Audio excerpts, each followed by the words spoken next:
या अभिभाषणामध्ये महात्मा ज्योतिराव फुले जन आरोग्य योजना आणि त्या संदर्भातली काही महत्वपूर्ण घोषणा काल अर्थमंत्र्यांनी आपल्या भाषणामध्ये त्या ठिकाणी केल्या आहेत.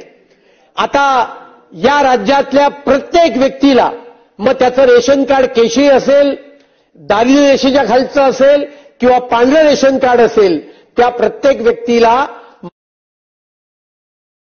योजनेच्या अंतर्गत 5 लाखाचा विमा मिळालाय.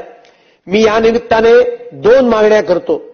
पांढरं रेशन कार्ड हे आधारला संलग्न करण्याचा GR निघालाय, पण त्याची यंत्रणा काय आहे हे अजून स्पष्ट झालेलं नाहीये. ते ताबडतोब स्पष्ट करावं आणि येणाऱ्या 1 महिन्याच्या आत सर्व पांढऱ्या रेशन कार्ड धारकांचं सुद्धा आधार कार्डाशी संलग्न रेशन कार्ड करावं, त्याची यंत्रणा प्रस्थापित करावी, ही मी मागणी करतो. त्याचबरोबर मुंबई शहरामध्ये उपनगरामध्ये या योजनेच्या अंतर्गत फारच कमी हॉस्पिटल ही रजिस्टर्ड आहेत आणि त्यामुळे संपूर्ण उपनगरामध्ये किमान 100 हॉस्पिटल्स ही त्या ठिकाणी या योजनेच्या अंतर्गत या महिन्याभरात रजिस्टर करावीत आणि त्या कामाला गती द्यावी, अशी मागणी सुद्धा मी आज या चर्चेच्या निमित्ताने करतोय.